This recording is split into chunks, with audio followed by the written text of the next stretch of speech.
اعوذ باللہ من الشیطان الرجیم بسم اللہ الرحمن الرحیم السلام علیکم ورحمۃ اللہ وبرکاتہ۔ جیسا کہ ہم نے اپنی پچھلی ویڈیو کے اندر سورہ طٰہٰ کا آغاز کیا تھا اور سورہ طٰہٰ کا ہم نے آیات نمبر 1 سے لے کر آیات نمبر 54 تک کا اردو ترجمہ کیا تھا۔ آج ہم تھوڑا سا اس صورت کے بارے میں ڈیٹیل سے بات کریں گے، کیونکہ پہلے میں نے اس لیے اس صورت کے بارے میں ڈیٹیل آپ کو نہیں بتائی کہ جب میری آپ پچھلی ویڈیو دیکھیں گے جس کی میں نے پہلی 54 آیاتیں آپ کے سامنے ترجمہ کی تھی اردو میں، تو جب آپ وہ ترجمہ سن کے آج کی ویڈیو دیکھیں گے تو آپ کو اس پورے صورت کا مقصد معلوم ہو جائے گا کہ اس صورت کا مین مقصد کیا تھا اور یہ صورت طٰہٰ کس موقع پر نازل ہوئی، اس کا شان نزول کیا تھا اور اس میں کس چیز کے بارے میں بحث کی گئی تھی۔ شروع کرتے ہیں جی۔ سورہ طٰہٰ کا جو شان نزول ہے وہ تقریباً سورہ مریم کے قریب ہی کا دور ہے جب یہ سورہ طٰہٰ نازل ہوئی،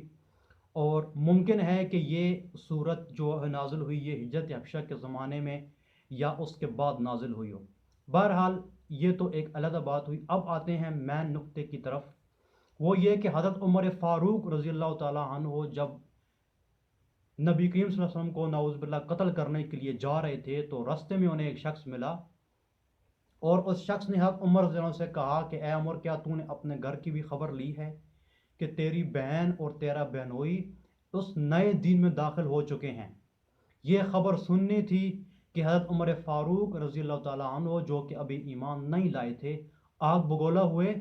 اور اپنے بہن کے گھر پر گئے۔ جب اپنے بہن کے گھر پر گئے تو وہاں پر حضرت فاطمہ بنت خطاب جو کہ عمر رضی اللہ عنہ کی بہن تھیں، اور ان کے بہنوئی سعید بن زید رضی اللہ تعالیٰ عنہ دونوں بیٹھے ہوئے حضرت خباب رضی اللہ عنہ سے ایک صحیفے کے بارے میں علم حاصل کر رہے تھے۔ جب عمر رضی اللہ عنہ وہاں پہنچے تو ان کی جو بہن تھی انہوں نے ایک دم سے وہ صحیفہ چھپا لیا، اور عمر رضی اللہ عنہ نے ان کی تمام وہ باتیں وہ کلام سن لیا اور جا کر اپنے بہنوئی سے پوچھا کہ آپ لوگ کیا پڑھ رہے تھے۔ ٹھیک ہے، جب وہ ان سے باتیں کرنے کے بعد انہوں نے جب پوچھ گچھ کی ان سے تو وہ فوراً اپنے بہنوئی کے اوپر جھپٹے، ان کے اوپر لڑائی شروع کی، ان کو مارنا پیٹنا شروع کیا۔ تو اسی اثناء میں حضرت عمر فاروق رضی اللہ عنہ کی بہن ان کو چھڑانے کے لیے یا وہ اس لڑائی کو ختم کرنے کے لیے بیچ میں آ گئیں، اور عمر فاروق رضی اللہ عنہ نے اسی وقت اپنی بہن کو بھی مارنا پیٹنا شروع کر دیا، یہاں تک کہ ان کا سر پھٹ گیا۔ یہ جنگ جاری تھی، عمر فاروق رضی اللہ عنہ لڑ رہے تھے، ان کو اپنے بہن اور بہنوئی کو مار رہے تھے۔ تو اسی اثناء میں دونوں نے کہا، ان کی بہن نے بھی اور بہنوئی نے بھی، کہ اے عمر، ہم نے اسلام قبول کر لیا ہے، اگر تم جو کچھ کرنا چاہو تو کر سکتے ہو۔ یہ الفاظ سننے تھے تو انہوں نے جب اپنی بہن کی طرف دیکھا تو ان کے سر سے خون بہہ رہا تھا۔ اس بہتے خون کو دیکھ کر حضرت عمر فاروق رضی اللہ عنہ بہت پشیمان ہوئے، اور انہوں نے ان سے پوچھا کہ مجھے دکھاؤ کہ آپ لوگ کیا پڑھ رہے تھے۔ ان کی بہن نے کہا کہ اے عمر، ان پاک صحیفوں کو پڑھنے سے، ہاتھ لگانے سے پہلے آپ کو غسل کرنا ہوگا، اور تب ہی آپ ان صحیفوں کو چھو سکو گے یا ان کو پڑھ سکو گے۔ عمر فاروق نے غسل کیا، اور جا کر جب انہوں نے وہ کلام کو دیکھا جو کلام اس صحیفوں پر لکھا ہوا تھا، تو وہ کلام تھا سورہ طٰہٰ، جس کی ہم نے ابھی پچھلی ویڈیو میں بھی اس کی کچھ آیاتیں ہم نے 54 آیاتیں ترجمے کے ساتھ پڑھی تھیں، اور آگے بھی ہم پڑھیں گے۔ یہ محل میں 123 آیاتیں ہیں اس کی ٹوٹل، 135 آیاتیں ہیں ٹوٹل۔ تو جب انہوں نے اس کو پڑھا تو اس میں لکھا ہوا اس میں سورہ طٰہٰ تھا۔ تو یہ آج کا کہنے کا میرا مقصد یہ تھا کہ یہ ویڈیو میں اس لیے بنا رہا ہوں تاکہ آپ کو سورہ طٰہٰ میں حضرت عمر فاروق رضی اللہ عنہ کا قصہ بھی معلوم ہو جائے۔ اچھا، اب ہوا کیا، پڑھتے پڑھتے یک لخت ان کی زبان سے نکلا، کیا خوب کلام ہے۔ جب انہوں نے اس کلام کو پڑھا تو آگے پھر سورت شروع ہوتی ہے، تو انہوں نے جب پڑھا تو انہوں نے ایک دم کہا کہ یہ تو بہت خوب کلام ہے، یہ سنتے ہی حضرت خباب رضی اللہ عنہ جو کہ چھپ گئے تھے عمر رضی اللہ عنہ کے آنے سے، جو ان دونوں کو ان صحیفوں کے بارے میں تعلیم دے رہے تھے، تو وہ عمر رضی اللہ عنہ دیکھ کر چھپ گئے۔ تو جب انہوں نے یہ سنا کہ عمر رضی اللہ عنہ یہ کہہ رہے ہیں کہ یہ کیا خوب کلام ہے، تو وہ بھی جہاں چھپے تھے وہاں سے نکل کے سامنے آ گئے اور آ کر کہا کہ با خدا مجھے توقع ہے کہ اللہ تعالیٰ تم سے اپنے نبی کی دعوت پھیلانے میں بڑی مدد لے گا، بڑی مدد اور خدمت لے گا آپ سے، کہ آپ نبی صلی اللہ علیہ وسلم کے دین کو پھیلائیں گے۔ ٹھیک ہے، اس کی وجہ کیا تھی؟ کیونکہ کل ہی نبی کریم صلی اللہ علیہ وسلم کو یہ فرماتے ہوئے سنا کہ خدایا ابو الحکم بن حشام، ابو الحکم بن حشام سے مراد ابو جہل، ابو الحشام سے مراد ابو جہل، ابو جہل کا پورا اور صحیح نام جو تھا وہ ابو الحکم تھا، اور یا عمر خطاب رضی اللہ عنہ، دونوں میں سے کسی کو اسلام کا حامی بنا دے۔ یہ نبی صلی اللہ علیہ وسلم نے دعا کی تھی کہ اے اللہ ہمارے اس دین کو پھیلانے میں، اس دین کو مضبوط کرنے میں یا تو ابو جہل کو مسلمان کر دے، یا حضرت عمر فاروق رضی اللہ عنہ کو ہدایت دے دے کہ وہ ہمارے اسلام کو پھیلانے میں ہمارے حامی بن جائے۔ تو یہ دعا خباب رضی اللہ عنہ نے عمر رضی اللہ عنہ کو بتا دی کہ نبی صلی اللہ علیہ وسلم کو میں نے اس طرح فرماتے ہوئے سنا۔ اچھا آگے کیا ہوا؟ تو کیا کرو پس اے عمر اللہ کی طرف چلو، اللہ کی طرف چلو۔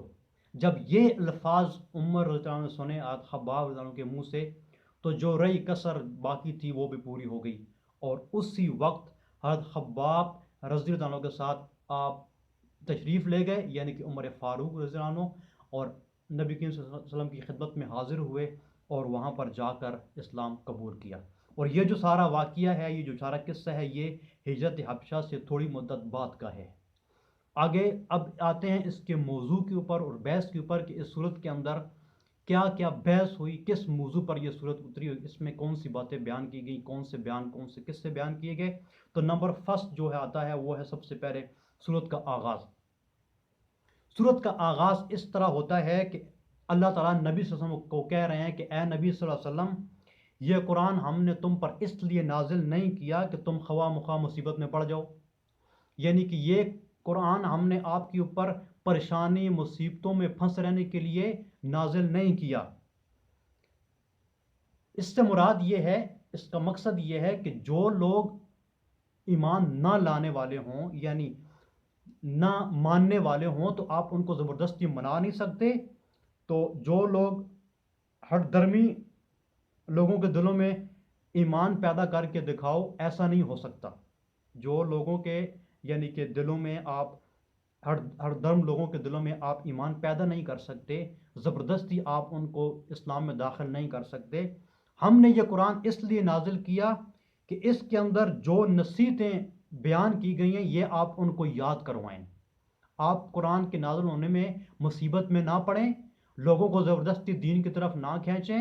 اور اگر وہ نہ مانتے ہوں تو آپ زبردستی ان کو نہ منائیں۔ یہ آپ کے لیے مصیبت کی بات نہیں ہے، بلکہ آپ ان کو وہ پیغام دے دیں جو اس قرآن کے اندر درج ہے، جو نصیحتیں اس قرآن کے اندر بیان کی گئی ہیں وہ آپ ان کو سنا دیں، تاکہ جس کے دل میں خدا کا خوف ہوگا، جو اس کی پکڑ سے بچنا چاہے گا، اس کو وہ سن کر سیدھا ہو جائے گا۔ جس کے دل میں اللہ کا خوف ڈر ہوا، یا وہ اللہ کی پکڑ سے ڈرنے والا ہوا، تو وہ اس یعنی کہ ان آیاتوں کو، ان نصیحتوں کو دیکھ کر کچھ صبر حاصل کرے گا اور اللہ کی طرف پلٹے گا۔ یہ ہم آپ کے اوپر ذمہ داری ڈالنے والے ہیں۔ کس اللہ کی؟ وہ اللہ کے جو آسمانوں اور آسمانوں کے اوپر جو کچھ ہے سب اسی کا مالک ہے، زمین اور آسمان کے درمیان جو کچھ ہے سب وہی ان چیزوں کا مالک اللہ ہی ہے، اور زمین اور مٹی کے نیچے جو کچھ ہے سب اسی اللہ کا ہے۔ یہ بات آپ ان لوگوں تک پہنچا دیں، یہ بات آپ صلی اللہ علیہ وسلم کو سمجھائی جا رہی ہے اس صورت کے اندر۔ اچھا، جب یہ بیان ختم ہوا تو آگے ایک نئی تنبیہ شروع ہوئی، یعنی کہ ایک نیا باب کھلا، اور وہ تھا حضرت موسیٰ علیہ السلام کا قصہ۔ نبی صلی اللہ علیہ وسلم کو نصیحت کرنے کے بعد کہ آپ کے اوپر یہ قرآن ہم نے اس لیے نہیں اتارا کہ آپ کسی مصیبت میں پڑ جائیں، اس کے بعد حضرت موسیٰ علیہ السلام کا قصہ شروع ہوا۔ تھوڑا سا قصہ وہ چلتا رہا، اس کے بعد پھر نبی صلی اللہ علیہ وسلم کے بارے میں آیاتیں اتریں، ان کے بارے میں بیان ہوا، ان کے بارے میں بہت سارے باتیں بیان کی گئیں۔ اس کے بعد بنی اسرائیل کے بارے میں بیان ہوا، بنی اسرائیل کے بارے میں بہت ساری اس میں باتیں بیان کی گئیں. اس کے بعد حضرت آدم علیہ السلام کے بارے میں قصہ بیان ہوا، اور اس صورت کے آخر میں اللہ تعالیٰ نے نبی صلی اللہ علیہ وسلم کو اور مسلمانوں کو، جو لوگ ایمان لے آئے ان کو اللہ تعالیٰ نے سمجھایا کہ آپ لوگ ان منکروں کے معاملے میں، منکرین حق جو تھے، جو حق کو ماننے والے نہ تھے، ان کے معاملے میں جلدی اور بے صبری نہ کریں. آپ زبردستی ان کو دین اسلام میں داخل نہیں کر سکتے، اور آپ اس میں جلدی بھی نہ کریں کہ یہ لوگ کیوں جلدی ایمان نہیں لے کے آ رہے، اور صبر سے کام لیں، کیونکہ صبر کرنے والے کو اللہ تعالیٰ پسند کرتا ہے. اسی وجہ سے آپ صلی اللہ علیہ وسلم کو یہ نصیحت کی گئی اور مسلمانوں کو یہ نصیحت کی گئی، سمجھایا گیا کہ آپ ان منکرین کے حق کے معاملے میں جلدی نہ کریں اور بے صبری نہ کریں، بلکہ صبر سے، اطمینان سے آپ یعنی کہ ان کی حوصلہ افزائی کرتے رہیں. اور اسی کے ساتھ اس صورت کا جو ہے وہ اختتام ہوتا ہے. تو یہ تھیں وہ ساری باتیں، یہ تھے اس صورت طٰہٰ کے مین پوائنٹ. اور اس سے آگے ہم انشاءاللہ ابھی 54 آیات نمبر سے آگے 55 آیات سے ہم انشاءاللہ آگے ترجمے کا آغاز کریں گے. اگر آج میں اس ویڈیو کے اندر کروں تو پھر یہ ویڈیو بہت زیادہ لمبی ہو جائے گی. انشاءاللہ ہم اپنی اگلی ویڈیو میں سورہ طٰہٰ کی 55 آیات سے ترجمے کا آغاز کریں گے. امید ہے آپ کو یہ ویڈیو سمجھ آ چکی ہوگی. اس ویڈیو کو سمجھنے کے لیے آپ سب سے پہلے سورہ طٰہٰ کی پہلی ویڈیو دیکھیں. اس کے شروع والے جو آیاتیں ہیں 54 آیات تک، جب وہ آیات، ان آیاتوں کو آپ خود پڑھ لیں گے ترجمے کے ساتھ، یا آپ سن کے اس کے بعد میرے یہ ویڈیو دیکھیں گے، تو آپ کو اس پوری صورت کا جو ہے خلاصہ سمجھ آ جائے گا. اس کا شان نزول، اس کے اوپر بحث کس چیز کے بارے میں کی گئی، اس میں کیا بنات ہوئے، اس صورت کے اندر کن کن چیزوں کے بارے میں ذکر کیا گیا، یہ تمام چیزیں آپ کی سمجھ میں ضرور آئیں گی. امید ہے آپ کو انشاءاللہ اس ویڈیو سے آپ لوگوں کو بہت کچھ سیکھنے کو ملا ہوگا سورہ طٰہٰ کے بارے میں. انشاءاللہ اپنی آنے والی ویڈیو میں ہم سورہ طٰہٰ کی 55 نمبر آیات سے ترجمے کا انشاءاللہ ہم آغاز کریں گے.